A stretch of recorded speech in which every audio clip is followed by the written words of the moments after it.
Bem-vinda, bem-vindo ao BTC Journal, seu resumo de notícias de negócios comentadas e analisadas pela equipe da BTC. Meu nome é Gustavo Habib, eu sou instrutor de negociação e comunicação pela BTC e no episódio de hoje, dia 18 de março de 2021, falaremos sobre Roblox e os jogos sociais nos Estados Unidos. A gente vai dedicar uma boa parte também para falar sobre fintechs. E aqui a gente vai falar sobre Zurich com Visa, Samap recebendo aporte, Stripe, XP e as mudanças no corpo diretivo. E também falaremos sobre cashback com Melius e também Mosaico. A gente vai falar também sobre saúde, analisando Sabin de medicina diagnóstica, DASA também, e entrando no IPO, ainda sobre saúde, prospecto da Atena e também no final o prospecto do IPO da YouBook, falando aí sobre livros digitais e outros produtos. Bom, para me acompanhar, né, nessa jornada aí de várias notícias que você está acompanhando pelo YouTube ou pelo BTCcast, através da sua plataforma preferida de podcast, estou aqui com Mayara Rocon, instrutora de estratégia e marketing da BTC. Tudo bem, Má? Oi, Habib, tudo bem? E você? Oi para todos os ouvintes. Queria mandar um abraço diferente hoje, um abraço para Kimberly Clark, que anunciou semana passada a primeira mulher latino-americana que está assumindo um cargo no C-Level. Então, é a Paula Ramos, que vai ser Chief Strategy Officer, uma antiga colega de profissão, ela veio da McKinsey. Ela vai cuidar da estratégia da Kimberly Clark, principalmente focando na parte de transformação digital, que foi uma grande experiência que ela teve lá na McKinsey. Então, muito legal ver isso. Parabéns para a Paula, representando o Brasil, e parabéns para a Kimberly Clark por esse passo na empresa. Excelente, grande desafio, uma posição bem interessante também. Muita gente que acompanha a gente gosta da área de estratégia, né? E que bom que gosta, porque é muito interessante mesmo. E também com a gente aqui, Renato Aracaki, instrutor de finanças corporativas, valuation e também estratégia da BTC. Fala aí, Renato. Fala, Mayara. Fala, Gustavo. Tudo bem? Fala, pessoal. Espero que todo mundo esteja saudável. O bicho está pegando, então cada vez mais a gente precisa ter bastante cuidado com a situação que está acontecendo. Felizmente a economia vem sofrendo um pouco, mas vamos ver cena dos próximos capítulos, né? Queria mandar um abraço essa semana também para o pessoal da Natura.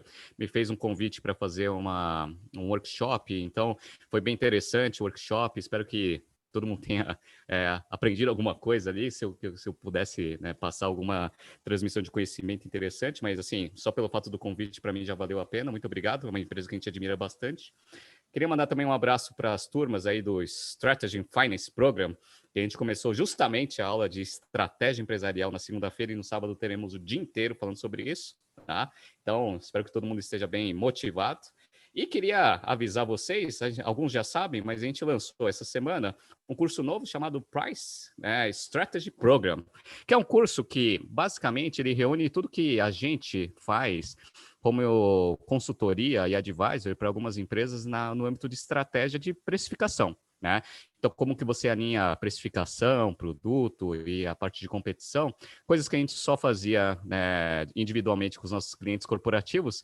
Agora a gente empacotou todas as nossas técnicas aí que a gente veio aprendendo, veio aplicando em um curso bem interessante que vai começar em maio. Então, são 3 semanas. Então, entre no nosso site, www.btcompany.com.br, e aí vocês vão ver lá o Price Strategy Program. O curso é comigo, né? Então, a gente vai ter aí 3 semanas fazendo bastante debate sobre estratégias de precificação. E como não pode ser diferente, nos cursos da BTC a gente mete a mão na massa, então vai ter bastante Excel, vai ter bastante análise estatística. Meu amiguinho, se você acha que a gente só vai ficar no blá blá blá, não é o curso para você, tá? A gente vai meter a mão na massa, então a gente vai fazer muito caso, vai ter toda uma parte de debate, mas a gente vai colocar a mãozinha lá no Excel, infelizmente para alguns, felizmente para outros, né? Então a gente sempre vai usar aquela nossa metodologia, né? Os 3 Cs, conceito, contexto e caso. Então a gente vai trabalhar bastante aí por 3 semanas sobre todas essas estratégias, coisas mais técnicas, coisas mais estratégicas e operacionais. Então, fica o convite para todos aí. Muito bom, né? Então, todo mundo vai trabalhar psicologia do consumidor, willingness to pay, com join análises, análises estatísticas. Pessoal, o negócio está impressionante. Não percam, você que tem interesse em entender mais sobre estratégia de precificação, fica aí a sugestão. E claro, a gente está com os demais cursos da BTC com inscrições abertas. Aqui falando do General Business Program para as turmas do segundo semestre e intensivo de julho. Também o nosso curso de modelagem, o Excel Plus Business Program, com início em 10 de abril, e também as últimas vagas do General Finance Program, nosso curso de mercado financeiro, que também vai ter início em abril. E aproveitando que o Renato comentou sobre o curso de estratégia e finanças para o pessoal que já tem mais experiência de mercado, o Strategy and Finance Program, também com inscrições abertas para as turmas já do segundo semestre. Dá uma olhada no nosso site, btcompany.com.br, fuça lá e vamos aprender junto. Bom, vamos então começar, né, pessoal? Agora que tem bastante notícia para a gente falar. Renato, eu vou querer que você comece aqui, antes da gente entrar na parte de fintechs aí, que vai ter uma porrada de notícia. Essa daqui me chamou a atenção. Eu peguei do Brasil Journal e o título é Conheça a Roblox. Metade das crianças nos Estados Unidos está jogando. Renato, aqui a gente praticamente não fala do mercado de jogos, né? Jogos eletrônicos e tal. Talvez seja um começo, quem sabe a gente começa a falar um pouquinho mais. Mas o que você viu de interessante nessa Roblox, hein? Bora lá. Essa Roblox, eu até escolhi essa notícia como uma homenagem à minha sobrinha. Eu tenho uma sobrinha que ela, obviamente, está sofrendo bastante por causa da pandemia, e a gente baixou um jogo junto ali para interagir, né, em ambiente virtual, e é um jogo da Roblox. Basicamente, a Roblox é uma empresa que ela faz jogos para crianças, né, então mais de 50% da receita deles vem de usuários com menos de 12 anos, que tem interação social. Então, é tipo uns avatarzinhos, né? Que aí são jogos bem simples, né? No caso do jogo que eu tenho com a minha sobrinha lá, você tem que ficar recolhendo umas moedinhas e fazendo algumas atividades lá para acumular cada vez mais moedinha para você conseguir ter algumas coisas dentro do jogo, né? Na minha época, não sei, o pessoal mais velho aqui, tinha um jogo que estava tentando fazer isso para pessoas adultas, né? Que se chama Second Life. Não sei se vocês lembram do Second Life, mas é muito parecido, né? Muito parecido com Second Life. Então, essa Roblox, ela faz esse tipo de jogo. Perfeito. E aí o que aconteceu? Eles têm um ecossistema muito forte, onde eles têm a plataforma, eles têm toda a parte técnica que eles disponibilizam para os developers fazerem os jogos. E o que ela faz? Ela disponibiliza os jogos, primeira coisa. Segunda, ela tem uma moeda interna, né? O que você vai comprando, né, moedas para eventualmente você gastar essas moedas com alguma coisa dentro dos jogos. Então, isso daí também é uma fonte de receita interessante aí para a empresa. O que é interessante dessa notícia? É que ela fez um direct list lá nos Estados Unidos e já ficou com valuation aí em torno de uns 40 e poucos bilhões de dólares, né? 42 bilhões de dólares, que se tornou aí uma das maiores empresas de jogos do mundo. Aí eu falei assim, caramba, né? Esse negócio aí deve ser bom. Aí eu fui dar uma olhada nos financials, né? Óbvio, né? Então a gente deu uma olhada aqui e a receita deles é pesada mesmo. Eles tiveram uma receita ano passado de 923 milhões de dólares, quase 1 bilhão. Ah, então é uma receita respeitável. Crescimento muito forte, quase dobrou a receita, porque em 2019 foi 508 milhões de dólares, né? Então, 923 milhões contra 508 milhões. Legal, tá? Então, um nível de receita interessante. Perfeito. Só qual que foi o problema, né? O problema é que esse negócio ele dá prejuízo operacional, então uma margem operacional negativa de 29%, com uma margem líquida negativa de 27%. Então, apesar de ter tido um crescimento muito grande em 2020, até porque todo mundo ficou em casa, tinha que interagir alguma coisa. Eu, por exemplo, fiz parte desses novos usuários deles aí, beleza? Eles não conseguiram trazer a empresa para rentabilidade. Só que tem um negócio bem interessante nesse modelo de negócio, né? Esse negócio de jogos, quando você tem aquelas moedinhas internas que você pode comprar ou não, principalmente para pessoas novas, né? Tipo 12 para baixo, a galera gasta o cartão de crédito, obviamente não dela, né? Porque ela não tem cartão de crédito. Então ela vai usar crédito de quem? Geralmente do dono, né? do cartão de crédito, que é o pai. Então, assim, a galera gastou moedinha a rodo. O fluxo de caixa das atividades operacionais da empresa foi positivo. Eles geraram 527 milhões de dólares de caixa operacional com prejuízo, hein? Beleza. De onde que veio isso? Galera, eles venderam de moedinha ano passado, essas moedinhas internas aí, 965 milhões de dólares. né, de praticamente receita antecipada, que é essas moedinhas aí. Então, os pais desceram o cartão de crédito aí para as crianças e as crianças foram lá e ficaram comprando esse monte de moedinha. Essas moedinhas servem para quê, né? Obviamente para transacionar, e boa parte disso vai lá para os developers, e também uma parte disso fica com a própria plataforma. Enfim, tá aí a Roblox, uma empresa interessante de social games.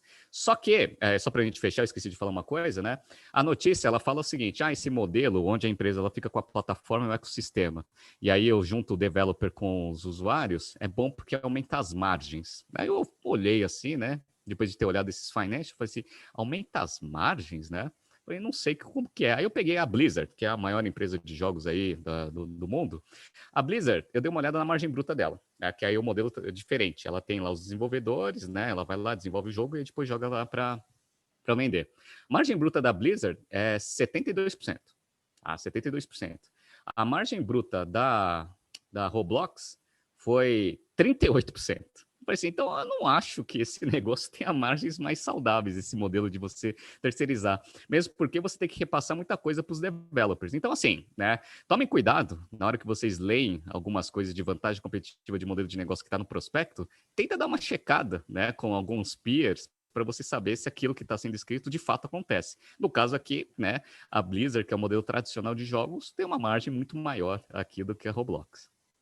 Pois é, vale a pena entrar no detalhe, né, para ver se aquela frase mesmo faz sentido ou não. E, né, achei interessante, Renato, esse jogo que você falou, né, que você quebra a cabeça para ir buscar moedinha para depois usar. Eu conheço um outro jogo que é muito parecido, que chama Trabalho, né? Muito interessante. Bom, vamos seguir então para a próxima notícia. Próximo bloco, né, desculpa a piada infame, hein, pessoal? Próximo bloco a gente vai falar agora de fintechs. A gente juntou uma porrada de notícia aqui. Então, eu vou começar aqui com a Mayara para comentar essa notícia da Forbes. Zurich e Visa lançam reembolso instantâneo de seguro no Brasil. Má, do que se trata essa união entre cartão de crédito e seguradora? Vamos lá. Eita, Rabi, mas aqui não tem fintech, não. Brincadeira. Vamos lá. Então, a Zurich se uniu com a Cielo e com a Visa para fazer um pagamento instantâneo de indenização dos seguros. A princípio, eles vão fazer um teste, começando para algumas coberturas de seguro viagem, que seria a parte de atraso de voo e despesa farmacêutica. Então, os clientes da Zurich, assim que eles receberem o ok deles, tendo o cartão de débito da Visa, a Cielo já faz lá o processamento da transferência, e aí, por estar fazendo parceria com a Visa, eles já estão atendendo em 30 países. E isso consegue reduzir o tempo entre você receber o ok da Zurich, que você pode receber o reembolso, até você realmente pegar o dinheiro. Então, a princípio, esse prazo seria de 5 dias úteis, e com essa parceria das 3, aí vira de até 30 minutos. Então, você recebe um e-mail falando que você foi aprovado para receber o reembolso, e já tem ali um link para você colocar os dados do seu cartão de crédito.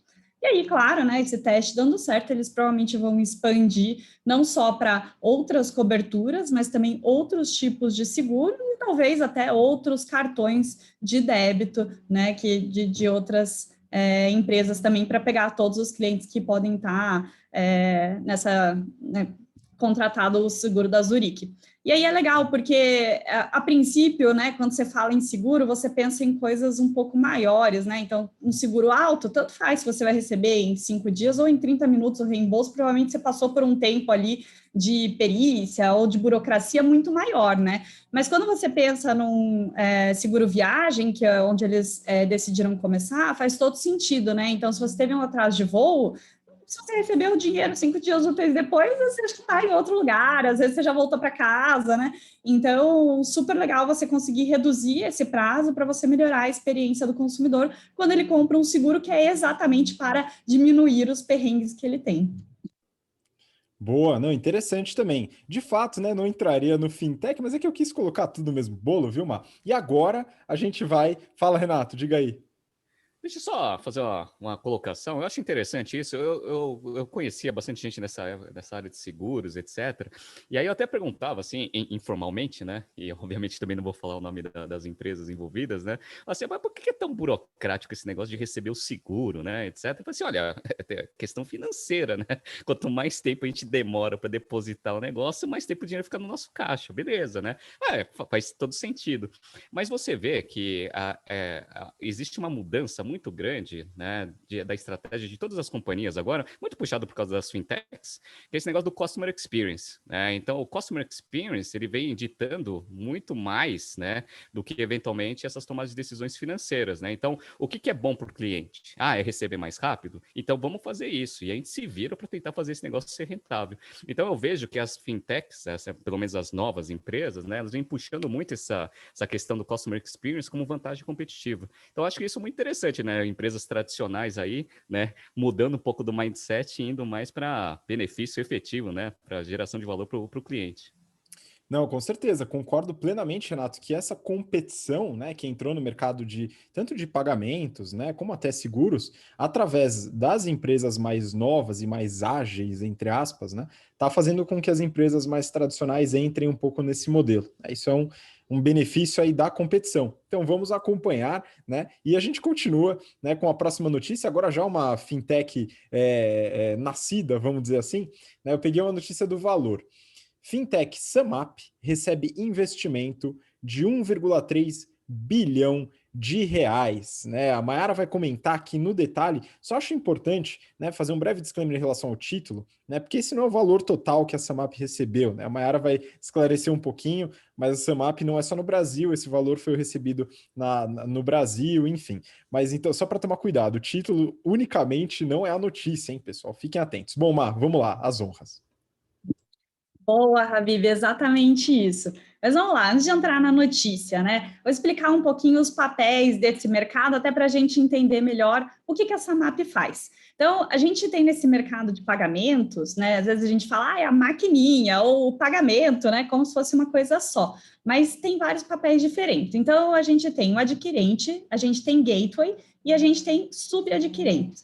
O que é adquirente? É o que a gente traduz ali, às vezes, como uma maquininha, que vai comunicar a bandeira do seu cartão e o banco de onde vai sair o seu dinheiro com a loja, né? Então, você consegue, né, sair a informação da loja de que você está fazendo um pagamento, chegar lá na bandeira do cartão e no banco. Então, como se eu passasse o meu cartão Master na maquininha da Rede ou da Cielo, que são as adquirentes, e aí o Itaú também fica sabendo como banco. Beleza.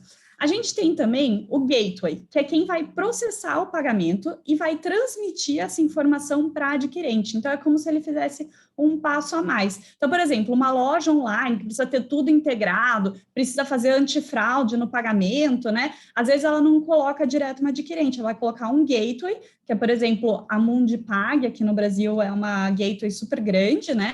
E aí ela vai controlar essas informações, a integração de informação, antifraude, e mandar depois para a adquirente, né?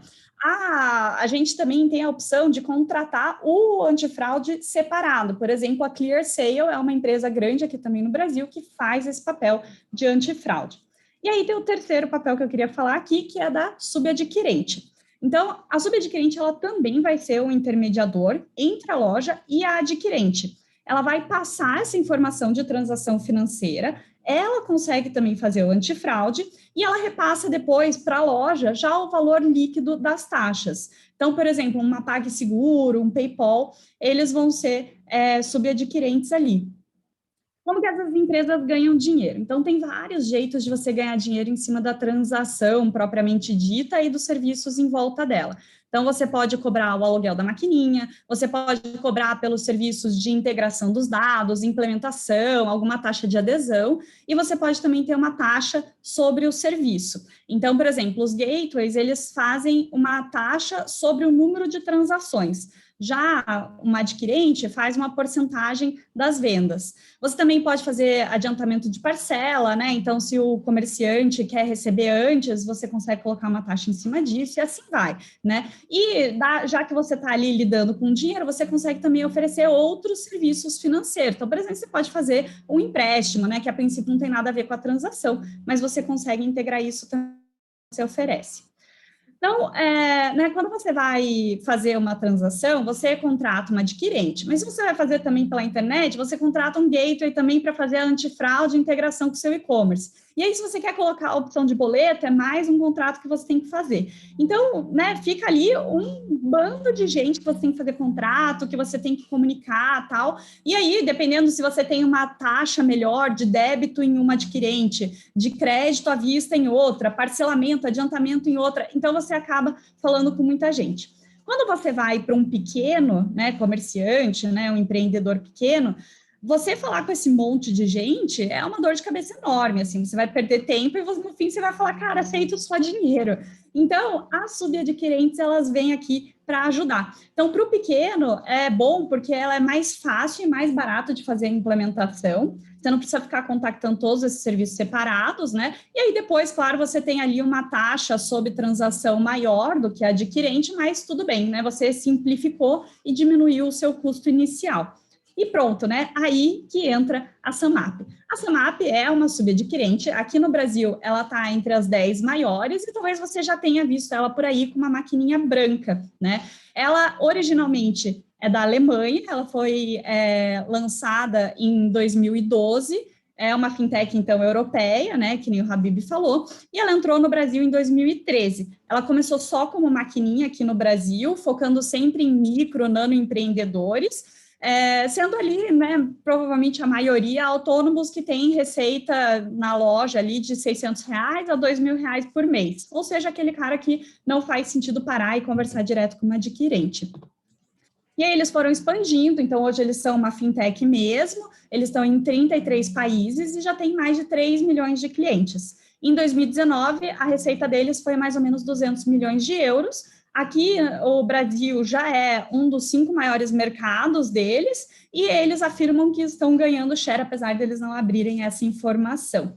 E aí, né, eles receberam, então, esse aporte como empresa europeia, né, de 750 milhões de euros, sendo que eles já reservaram 225 milhões de euros para o Brasil. Uma das coisas que eles querem fazer é, até o final do ano, ser o modelo que eles chamaram de balcão único, né, então, virar uma adquirente completa mesmo, oferecer banco digital e outros produtos de crédito. Mas aí eles falaram que aqui no Brasil, principalmente, eles querem usar esse dinheiro para 4 frentes de investimento. Então, trazer mais produtos para o portfólio deles, conquistar novos clientes, expandir geograficamente e atrair talentos para a equipe deles. E aí, quando perguntados ali se eles pretendem comprar alguém para fazer tudo isso, eles falaram que não descartam aquisições que pode acontecer. Mas é isso, então, né? Explicado aí como funciona esse mercado, os papéis, e que legal que a Samamp está crescendo, né? E o Brasil é o foco deles aqui. Pois é, um investimento que é bastante volumoso, né? R$1 bilhão, né? Venho em euro, né? A gente está fazendo aqui o câmbio, né, do dia, vai saber quanto está o câmbio amanhã, né, pessoal? Então, a gente vai trabalhando no câmbio do dia de hoje. Bom, vamos seguir aqui também falando de fintech. Essa daqui eu quero alguns comentários do Renato aqui. Notícia do valor. Fintech Stripe é avaliada em 95 bilhões de dólares em nova rodada de investimento. Ela se tornou, com esse valor, uma das startups de tecnologia financeira mais valiosas do mundo. E aí, Renato, como é que você vê esse valuation estrondoso aí do Stripe? Legal. Bom, eu não vou nem precisar explicar o que o Stripe faz, né? Mas ele trabalha ali como se fosse uma subadquirente. Ela foi criada por 2 irmãos irlandeses, que hoje tem mais ou menos uns 30 anos de idade cada um, e vem recebendo aporte, vem crescendo bastante. Elon Musk é um dos investidores da empresa, fora um monte de outros fundos venture capital, e eles conseguiram chegar nesse valuation aí de 95 bilhões de dólares. Em setembro de 2019, que foi a última rodada que eles tiveram, o valuation deles era 35. Então vocês viram que teve um aumento assim significativo em termos de valuation no negócio. Na verdade, eu não vou focar muito no Stripe em si, né? Mas vou focar um pouco nessa história. Esses 2 irmãos, eles são meio prodígios. Eles venderam uma ferramenta para o eBay quando eles tinham 18 anos, mais ou menos. 18, hein, galera? Tem 18 anos, tem gente que não sabe nem o que vai fazer da vida. Os caras já estavam vendendo empresa para eBay, né? Venderam por 3 milhões de euros lá em 2008 e ficaram milionários. E aí, desde então, eles começaram a fazer toda essa parte de desenvolvimento de ferramentas e coisas dentro do mercado financeiro, muito usando tecnologia, e aí conseguiram fazer o Stripe chegar nesse patamar. Então, assim, são irmãos aí novos, mas que desde os 18 anos aí estão ganhando dinheiro aí nesse segmento. Então, bem interessante a história deles. E uma das coisas que agora, depois desse aporte, com esse valuation, o mercado está esperando, é que eles agora não vão mais receber nenhum aporte para abertura de capital. Por que eles estão pensando isso? Porque eles fizeram uma comparação. O Facebook, antes de fazer a abertura de capital em 2012, o último aporte deles foi num valuation de 80 bilhões de dólares.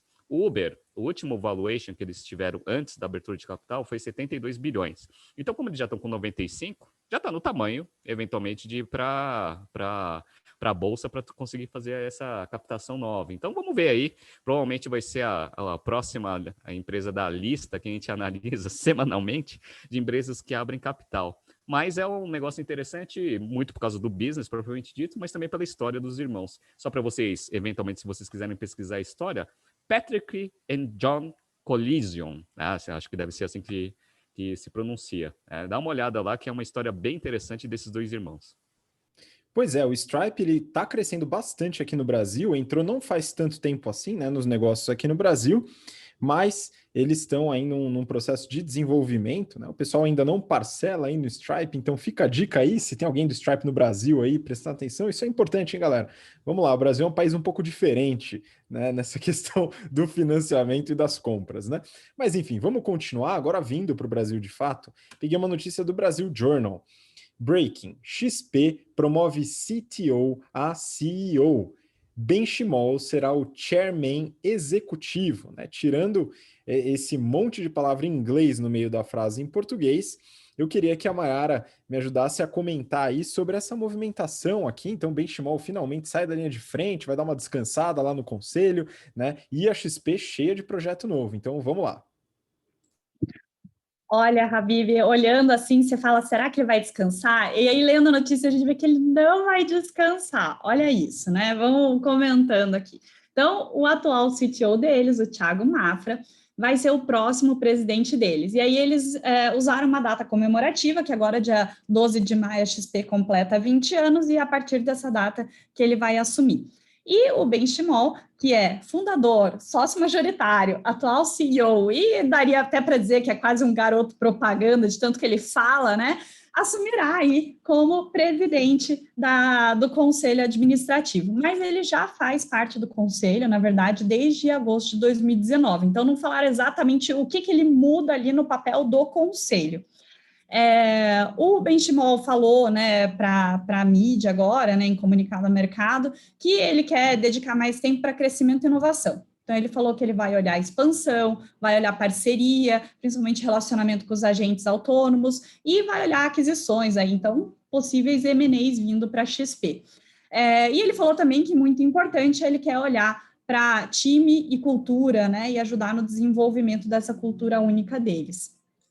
O Mafra, ele iniciou em mesa de operação e depois que ele fez o MBA em Colômbia, ele começou a focar em tecnologia. E ele foi para a XP exatamente com esse braço, né? Então, ele entrou em 2015 na XP e desde 2018 ele é CTO, né? Então, Chief Technology Officer, né? Para quem não entendeu aí.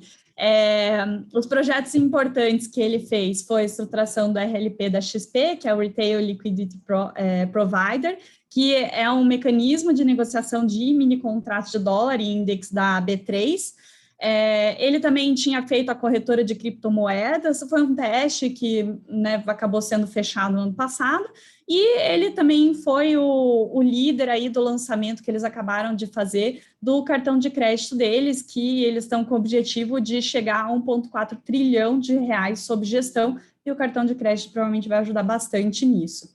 Então, né, legal, sempre, né, faz 20 anos que o Benchimol está na liderança, então você coloca uma gestão nova, dá um fôlego novo para a empresa, né, uma cara nova, você consegue focar em outras coisas, e aqui no caso eles querem focar em tecnologia, principalmente para melhorar a experiência do consumidor, então eles pegaram uma pessoa da área, né. Não ficou muito claro ainda exatamente o que o Benchimol vai fazer, tanto na empresa quanto no conselho, porque, né, com essas atribuições que ele se deu aí de foco, ele não vai tirar totalmente o pezinho dele da empresa, né? Então, vamos ver o que ele vai fazer ainda, o que ele vai se dedicar. Pois é, vamos acompanhar, né? Eu descansaria no lugar dele, mas ele talvez tenha alguns projetos aí. Fala, Renato. Pessoal, só aproveitando, né? Acho que parabéns aí pro Benchimol. Ele tem um livro, né? Que ele conta a história dele, que chama Na Raça, né?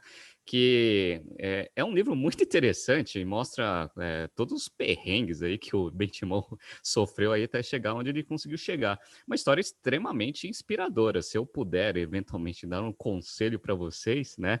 Acho que esse livro é um livro que mostra onde trabalho, suor, né? Dedicação consegue levar as pessoas. Então, assim, parabéns para ele, eu também, né? Assim como o Habib, né? Muito antes, né? Eu já teria me aposentado, mas é uma pessoa que tem um potencial gigantesco, né? Então, parabéns para ele. E deem uma lida no livro, assim, é bem legal, assim, a história do Benchimol.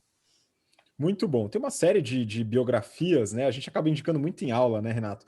Até para o pessoal poder conhecer algumas novas histórias, né? E trazer um pouco de inspiração. Isso é muito bacana. Então, parabéns e vamos seguir, né, os próximos passos aí da XP, né? O cartão de crédito é esse projeto, né? Vamos ver o que vai acontecer nesse mercado competitivo dos cartões de crédito. E aí, para finalizar esse bloco, hein, pessoal, de fintechs, finalmente finalizando, né? Um monte de notícia. Eu trouxe duas notícias para o Renato comentar, porque existe uma certa ligação aqui entre elas. Então, a notícia da Forbes tem o título: Depois do IPO, Melios quer implementar o cashback em 44 países. E uma também do Neofeed: o novo mosaico da Mosaico passa mais uma vez pelo BTG Pactual. Então, aqui a gente está falando desse mercado de pontos, cashback. Então, Renato, vamos lá. O que a gente pode usar das duas notícias, até linkando com o que a gente falou na semana passada e retrasada?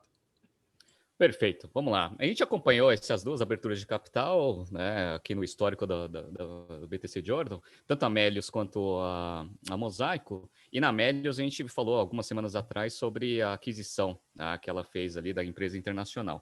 Beleza. Basicamente o que a Melius está fazendo aqui nessa notícia é falando que a primeira sinergia óbvia que ela vai tentar capturar depois da aquisição é tentar pegar o modelo de cashback e expandir isso para 44 países que tem, né, na operação da empresa que ela adquiriu. Isso daí é uma das coisas interessantes. Por que eu estou falando isso? Primeiro porque o cashback é um modelo de crescimento interessante, né, até pela própria característica do modelo. A gente já explicou aqui no BTC Journal também. E a segunda coisa que é interessante nessa notícia é eles falando de como que eles vão expandir aqui no Brasil, né? Porque internacionalmente você pega lá o modelo de cashback, aqui no Brasil deu muito certo, e vai mandar isso lá para fora, perfeito. Outra coisa é que eles estão com cartão de crédito, que também tem cashback. E aí sempre me perguntam, né? Duas coisas, né? Renato, por que o cashback ele é mais interessante, né, para o cliente do que um desconto, por exemplo? Ter desconto e cashback, teoricamente, no final dá a mesma coisa. Isso daí é uma das coisas que a gente vai aprender lá no nosso curso de estratégia em precificação, que é a teoria da utilidade, né? Então, vocês vão entender um pouco qual que é a grande diferença do modelo de cashback para o desconto, que no final, eventualmente, vai dar a mesma coisa para o cliente final, né? Só que ele tem uma atratividade ali na teoria de comportamento do consumidor que vocês vão aprender comigo lá. Então, essa é a primeira coisa, só para fazer a chamadinha. A segunda é que todas essas empresas que têm cartão de crédito, etc., elas sempre tem que ter um banco parceiro para conseguir executar toda a parte do operacional. No caso do Melius, o banco parceiro deles é o Banco Pan. Então, o Banco Pan que está fazendo toda a parte de emissão dos cartões de crédito e que está operacionalizando, né, toda essa parte do cashback no cartão. Por que eu estou falando isso? Porque a Mosaico, que também, se vocês não sabem, a Mosaico lá é Buscapé, Bontifaro, etc., fez abertura de capital recentemente, e uma das coisas do prospecto da abertura de capital era entrar nessa parte de produtos financeiros. Aí sempre me perguntam, né? Como que eles vão fazer isso? Eles sempre têm um banco parceiro. Quem que é o banco parceiro agora deles? BTG. Então o BTG ele vai fazer a carteira digital, ou seja, para você conseguir ter lá, quem não tem conta corrente, tem uma conta corrente. E aí, obviamente, isso abre um leque de opções aí para o BTG oferecer produtos financeiros e a Mosaico vai se beneficiar disso, provavelmente com o FII da transação. E também executar o modelo de cashback, tá? Então, esse modelo de cashback aí, pela teoria de utilidade, ela está sendo expandida aí por vários tipos de negócios, tem atratividade, vou mostrar para vocês isso no curso, e todas as empresas aqui que são business de plataforma, etc., estão entrando, né, nesse mercado com algum parceiro financeiro forte. Não me espantaria, num futuro próximo, né, esses bancos fazerem a verticalização dessas operações aí, fazendo a aquisição dessas plataformas. Mas isso daí eu acho que ainda é um futuro que vai ser de médio prazo. Não vai ser de curto prazo, mas vamos avaliar. Muito bom. Então, pessoal, fiquem atentos aí. Mais uma chamada para o nosso curso de Pricing, o Pricing Strategy Program. Para quem se interessar, também envolve esse tipo de modelo de negócio. Então, fiquem atentos. Bom, vamos agora para o próximo bloco do nosso BTC Journal. Agora falando sobre saúde, né? Bom momento para falar de saúde, inclusive, né, pessoal? Então, vamos lá. Eu peguei uma notícia aqui do Neofeed. Sabin lança Health Tech Rita e esquenta a disputa com o Fleury no digital. Então, essa notícia fala basicamente do lançamento dessa plataforma chamada Rita, pela empresa Sabin, né, ou o Sabin. E eu dei uma boa olhada na empresa, enfim, estudei um pouquinho, vou compartilhar algumas coisas aí com vocês, né? Então, falando um pouco do Sabin, né, dessa empresa de medicina diagnóstica, ela foi fundada em 84, duas fundadoras, a Janete e a Sandra, né, montaram uma unidade de medicina diagnóstica em Brasília e deram o nome em homenagem ao Albert Sabin, né? Então, naquela época estava com surto de poliomielite e tal, enfim. O Albert Sabin foi quem criou a vacina oral, a famosa gotinha para poliomielite, né? E foi muito bem sucedida, com certeza, e ajudou muitas famílias, né, a evitar esse problema no futuro, né, hoje em dia. Então, hoje em dia, a gente não ouve mais falar desse tipo de coisa. Foi uma homenagem que elas fizeram e a empresa cresceu bastante, né? Em 2012, ela começou uma expansão nacional muito forte, abriu unidades em Manaus, Palmas, Salvador e várias outras cidades. Então, começou uma expansão nas regiões Norte, Nordeste, Centro-Oeste. Depois expandiu para todas as outras regiões, né? E hoje ela tem mais de 300 pontos de atendimento em medicina diagnóstica. Então, está bem relevante. Na reportagem, né? Eles falam de um faturamento de 1,2 bi de reais. Então, não acessei os dados financeiros, né? Então, mas é uma empresa que tem bastante relevância nesse mercado, né? E já está em todas as regiões. O Rita, né, é um sistema, uma plataforma, eles chamam de Centro de Saúde Digital, que deve evoluir rapidamente para um marketplace, que vai englobar serviços também de outras empresas de saúde. O nome Rita, olha que interessante, né? Foi em homenagem a Rita Lobato, que foi a primeira médica formada no Brasil. Isso ninguém imagina, né? Foi em 1887. E a universidade também, acho que dificilmente alguém saberia, a Universidade Federal da Bahia, é a primeira médica formada no Brasil. Como curiosidade, o Sabin hoje tem 5,6 mil pessoas e 77% dos colaboradores são mulheres. Tá? Então, duas fundadoras, uma CEO mulher também e 77% dos colaboradores. Agora vamos falar um pouco do Rita, né? Até do modelo de negócio que eles colocam.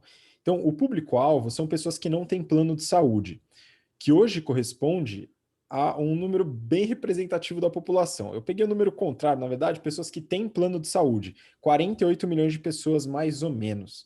A população brasileira, 220 milhões, né? Então, com certeza abre espaço para um público bem grande. Aí você fala, bom, mas esse número está crescendo? Pois é, não. Em 2014, eram mais de 50 milhões de pessoas com plano de saúde, né? O número diminuiu razoavelmente, né? Enfim, a gente vai ver como isso vai acontecer nos próximos anos, né? Mas é um espaço muito grande de pessoas que não têm plano de saúde. E eles buscam atender esse pessoal com uma proposta de valor da seguinte maneira: serviços médicos sob demanda.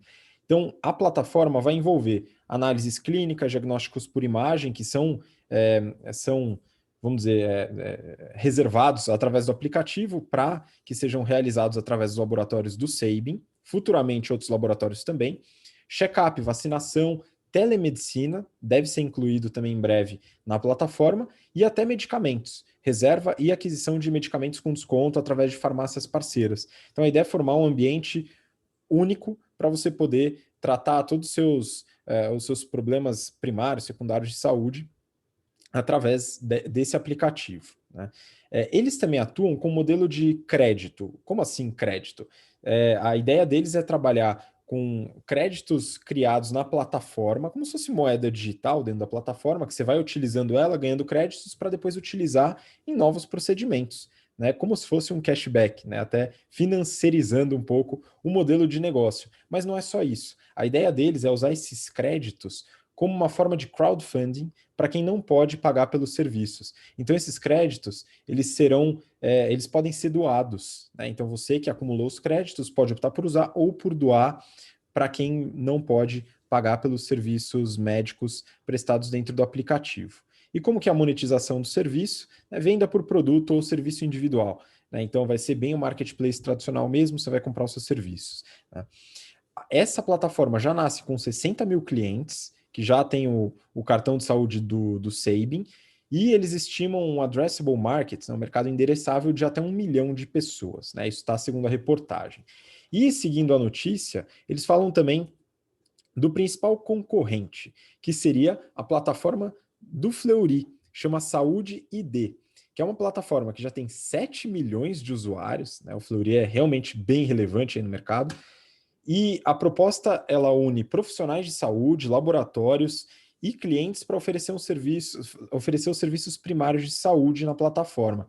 Então, o modelo é um pouquinho diferente, né? Porque eles recebem um FII por segurado, que é pago pela seguradora, né? Então, existe uma parceria com as seguradoras, onde o segurado utiliza essa plataforma e a seguradora paga um FII, e também assinatura pelos usuários independentes, né, trabalhando aí o modelo de assinatura. Então tem algumas diferenças nos modelos de negócio, mas ambos servem como uma plataforma que une diversos serviços primários de saúde, né? Então o Sabin está aí nessa tentativa, né, de entrar nesse mercado, que é um mercado bem expressivo, principalmente falando de serviços pontuais, como medicina diagnóstica e telemedicina, que eventualmente, para quem não tem o plano de saúde, o SUS ainda não atende no volume necessário, adequadamente, né, apesar do SUS ser bastante grande, atender muitas pessoas, né, alguns serviços pontuais, algumas pessoas vão preferir fazer através de outros serviços, sem ter que aderir ao plano de saúde.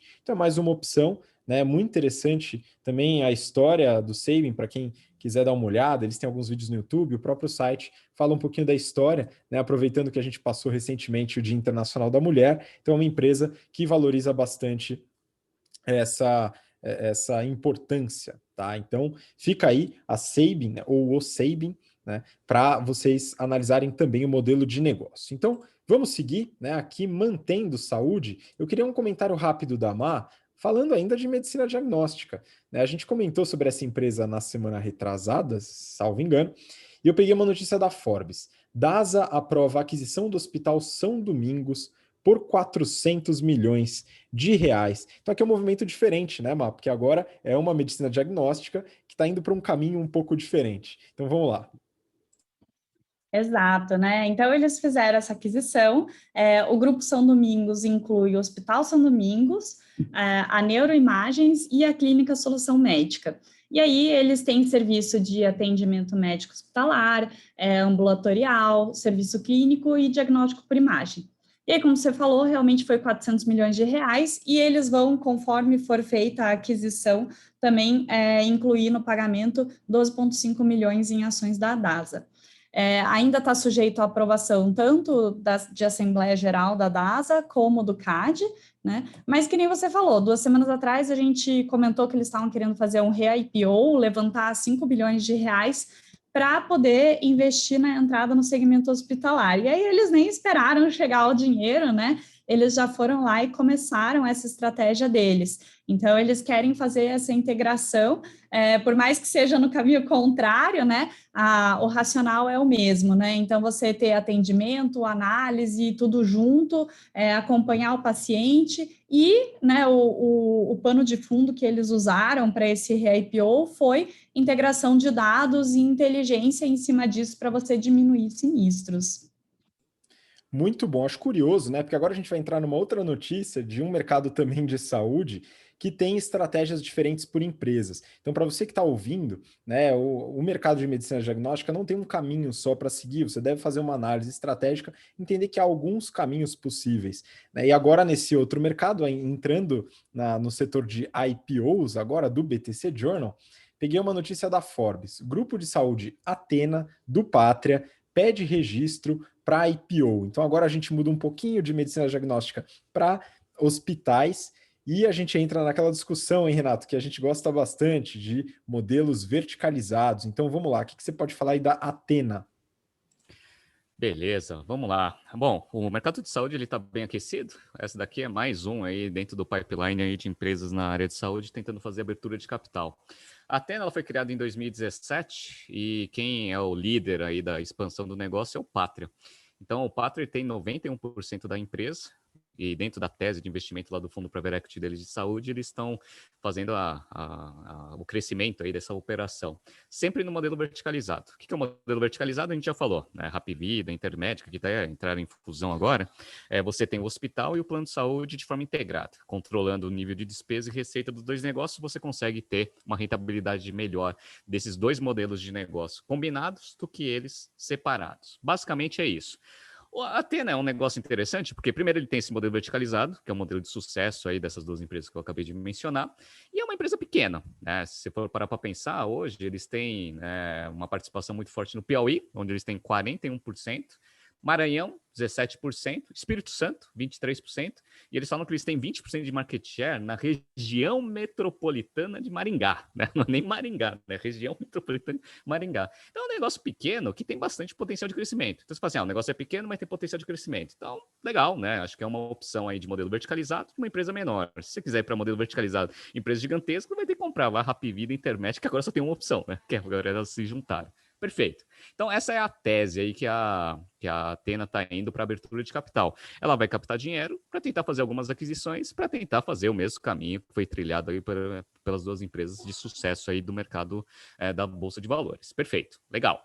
Vamos ver. Qual que é o tamanho da operação hoje que a empresa tem? Hoje ela tem poucos hospitais. Deixa eu pegar aqui a quantidade de hospitais. Ela tem 9 hospitais, 23 centros médicos e 7 pronto-atendimentos. Então, é uma empresa bem pequena, mas que vem fazendo algumas aquisições nesses últimos anos. Qual que é a receita deles? A receita é interessante. Então, eles tiveram uma receita de 1 bilhão e 360 em 2020, contra 1 bilhão e 100. Então, um crescimento de 23,5% de um ano para o outro, legal. Tá?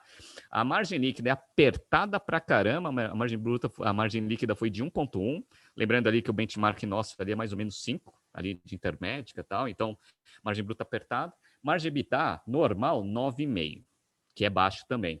Mas a ajustada, tirando todos os custos adicionais ali de aquisição, etc., vai para 15,5. Beleza, Intermédica tem 15, mais ou menos, ali no último trimestre do ano passado. Então, assim, o ajustado ali, marretado, dá próximo do benchmark. Legal, tá? Mas é uma empresa que está em crescimento. Qual que é a grande vantagem desse modelo de modelo verticalizado? O índice de sinistralidade. Então, olhe como que o índice de sinistralidade vem caindo aí, conforme eles vêm integrando o hospital com o plano de saúde. Lá em 2018, esse índice de sinistralidade, ou seja, a quantidade de pessoas que vão utilizando esse negócio, o custo total com o que você recebe, né? 63%. Um plano de saúde tradicional é uns 70 e pouco, 72, 73, etc. 63. Caiu para 62,6 em 2019 e ano passado, hein? Ano de pandemia grossa, etc e tal, 58,8, pessoal. Tá? Então, o controle de gastos que você tem no plano de saúde quando você verticaliza esses modelos é impressionante. Tá? Então, essa é a tese que eles estão indo para a abertura de capital. É um negócio que gera caixa, até porque plano de saúde, geralmente, você tem o ciclo de conversão de caixa invertida. No passado, eles geraram 62 milhões de caixa operacional e vão ter aí também uma boa história aí com esse modelo para conseguir captar dinheiro no mercado para fazer várias aquisições. Vamos ver. Essa abertura de capital talvez não saia só pela quantidade de opções que o mercado agora tem para quem quer investir em saúde, porque agora tem um monte, né? Tem lá Redditor, que já abriu capital, e um monte de outras empresas que a gente já analisou aqui. Mas, eventualmente, acho que é um modelo que é um pouquinho melhor aí do que os modelos tradicionais de hospital. Muito bom, né? Então, boa sorte aí ao pessoal do Patria, né? Um abraço aí para os nossos ex-alunos, ex-alunas que atuam aí no Private Equity do Patria. E vamos seguir então para a última notícia do BTC Journal, saindo um pouco do setor de saúde, né? Porque já chega a Fintech Saúde, hoje foi bastante, né? Essa daqui, algumas pessoas talvez conheçam. Então, Forbes, editora de conteúdo de áudio e o book, pede registro para a IPO. Renato, sei que você gostou de ler esse prospecto aqui, então eu queria que você compartilhasse com o pessoal os principais highlights aí dessa análise. Vamos lá, pessoal. Deixa eu falar para vocês as premissas que eu tinha na minha cabeça na hora que eu comecei a ler esse prospecto. Antes, né, de começar a ler o prospecto. Eu falei assim, olha, é uma editora, ou seja, já tá uma desgraça total, porque no Brasil qualquer editora está sofrendo. Perfeito. Competição da Amazon, porque a Amazon aí está entrando com toda a parte de livro, etc. Tal. Mas está indo para o modelo digital. Então eu falei assim, olha, a vida dessa empresa não deve ser fácil. Não deve ser muito fácil, mas vamos aí de peito aberto, né, para a gente analisar aí o prospecto da abertura de capital dessa empresa que chama YouBook. Inclusive, tivemos ex-alunos que já passaram pela empresa, tá, e falaram muito bem, né, do ambiente, etc. Mas, infelizmente, o ambiente não paga acionista, né? Vamos lá. Então, ó, a empresa ela foi fundada em 2013 e, como o próprio Gustavo falou, ela é uma editora digital aí de conteúdos em português e espanhol. Eles falam que eles são líderes, né, nesse segmento e eles trabalham muito com audiobook, e-book, música, notícias, etc., né, desenvolvendo conteúdos e disponibilizando eles em duas plataformas, o app e numa plataforma que é um website mesmo que você pode acessar via browser. Perfeito. Eles falam que eles têm lá 890 mil usuários mensais ativos, legal, então tem bastante gente. E eles têm uma presença global, 82% aí da audiência deles é Brasil, 7% México, 6% Colômbia, 2% Chile. Então, assim, beleza, é um negócio que não é muito fácil de você fazer esse negócio de dar dinheiro. Por quê? Ó? O que eles fazem? Eles não produzem conteúdo próprio. Como toda editora, né? O que eles fazem? Eles procuram, né, eles falam que tem uma fase de prospecção para ver quem que tem algum conteúdo interessante para eles começarem a criar um produto em cima disso. Primeira coisa. Segunda coisa, produção. Então, uma vez que você tem o conteúdo, você compra a licença, aí você começa a produzir e distribuir, né? Isso nas plataformas, que é a terceira fase, de distribuição, tanto no site quanto na plataforma. Então tem que pagar royalty lá pro editor, pro gerador do conteúdo. Perfeito, tá? Eles falam que eles têm duas principais linhas de receita, que é o B2C, que é você ir lá e comprar um audiobook, perfeito. Tem o B2B, que você disponibiliza toda a plataforma como um benefício para quem tem, por exemplo, plano de fidelidade, beleza? Legal, tá? E aí eles têm duas coisas que eles estão apostando. Quais são as duas coisas que eles estão apostando? Primeiro é o YouBook Concept Store. Eles falaram que eles querem abrir uma loja física para colocar o conceito no mercado. Eu não acho que esse daí seja uma grande avenida que vai deixar os investidores assim, nossa senhora, agora eu quero investir nesse negócio, né? Eu acho que não vai ser, né? E tem o Book Reader, né, que é como se fosse um concorrente do Kindle, tá? Então, beleza, tá? São duas avenidas aí que eles estão querendo apostar bastante. Perfeito. Então, vamos lá. Uma coisa que eles falaram que é interessante é que eles tiveram um aumento de base anual de usuários em relação a 2019, 2020 contra 2019, eles mais que dobraram. Eles falam assim, ó, se a gente for pegar todos os usuários ativos aí do ano, deu 6 milhões e 200 contra 2 milhões e 900. Então, mais do que dobrou a base anual de clientes. Então, assim, pô, legal, né? Então, depois que eu analisei tudo isso, eu falei assim, eu acho que talvez aquelas minhas premissas lá, né, possam ser, né, quebradas aí pelos financials, mas não foi o que aconteceu, né? Então a gente deu uma olhada aqui nos financials, a empresa ela teve uma receita bruta ano passado de 21 milhões e 400, tá?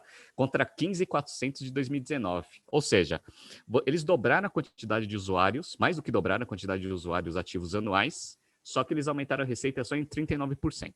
Ou seja, provavelmente esses novos usuários trouxeram uma margem, né, bruta muito menor. E foi o que aconteceu. Peguei aqui a evolução da margem bruta. Era 80% em 2018, ano passado foi 59%. Ou seja, estão vendendo produtos com cada vez menos agregação de valor ali, né, para você conseguir aumentar a margem bruta. Perfeito. E o EBITDA? O EBITDA é negativo. Então, a empresa ela tem 20 milhões ali de receita líquida, com 6 milhões e 600 de EBITDA negativo, ou seja, uma margem negativa de 33%. Aí é uma desgraça, né? Então, o negócio ele é pequeno e ainda tem prejuízo. Legal. Dei uma olhada no balanço e eles fizeram exatamente a mesma coisa que um monte de empresa aqui que a gente está analisando fizeram, né? Que é o seguinte, né? Em 2019 eles tinham PL negativo, eles tinham lá 6 milhões e meio de capital social com 10 milhões de prejuízo acumulado, beleza? E aí ano passado lá nos 45 do segundo tempo fizeram um aporte de capital para deixar o PL bonitinho ali, 5 milhões positivos agora para ir para abertura de capital, num total de patrimônio de quase 20 milhões, tá? Beleza. Uma coisa que eu li no prospecto que eu não gostei foi o seguinte. Bom, primeiro eles falaram aqui, né, com coisas para investidor, que eles falaram o seguinte, eu vou ler o que está escrito aqui, ó. Atualmente, a companhia possui geração de caixa operacional, motivos pelos quais a administração da companhia entende não ser necessário e conveniente contrair novos empréstimos ou financiamento para quaisquer fins. Beleza, está escrito aqui. Quem lê isso acha que a empresa está super tranquila, não vai precisar contrair nenhuma dívida, certo? Beleza? Legal. Aí eu fui para o fluxo de caixa das atividades operacionais da empresa em 2020, né? Vamos lá, deixa eu ver quanto que eles geraram de caixa, do que está escrito aqui, né? Bom, Quando eu vi, eles tiveram o quê? Uma queima de caixa. Então, eles tiveram uma queima de caixa de 6 milhões, tá? Então, assim, as informações elas não estão muito alinhadas entre os financials e o que a administração colocou no seu relatório. Isso eu acho ruim. Essa é a primeira coisa que eu não gostei.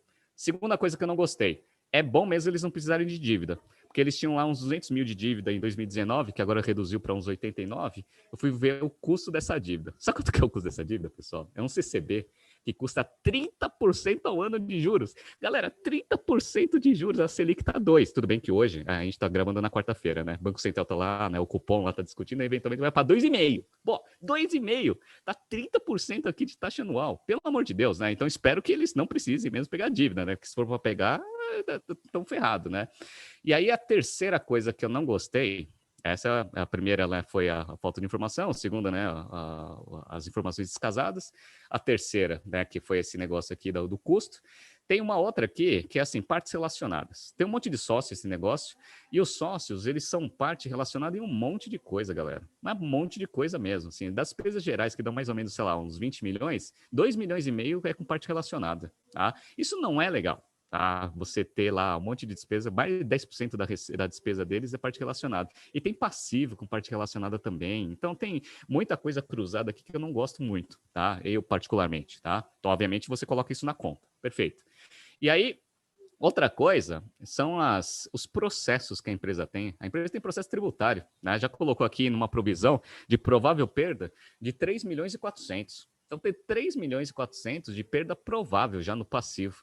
Então, assim, é uma empresa que tem 20 milhões de patrimônio, com 3 milhões ali de passivo já provável que ela vai ter que pagar, e com um monte de parte relacionada. Então, assim, olhem esse business aqui com bastante atenção antes de vocês entrarem na abertura de capital. Obviamente, tudo entra na conta, né? Então, vamos ver aí como que vai ser o prospecto, aí, o processo, né, de roadshow, mas entrem no site, entrem lá no relatório lá da abertura de capital, deem uma olhada. O modelo é interessante, mas os financials, para mim, não estão convencendo.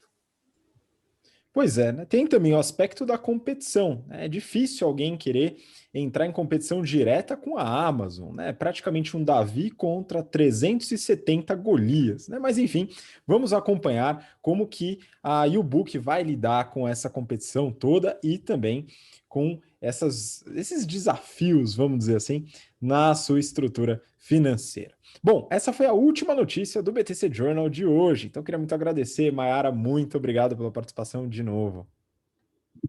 Obrigada, Habib, obrigada, Renato, e até semana que vem. Valeu, Renato, obrigado também. Valeu, Mayara, valeu, Gustavo, valeu, pessoal. Até semana que vem, tem bastante coisa saindo aí de resultados. Semana que vem a gente vai analisar. Com certeza, retornaremos na semana que vem. Muito obrigado por acompanhar, pelo interesse, pela paciência até agora. E semana que vem tem mais BTC Journal para você. Um grande abraço, até lá. Tchau, tchau.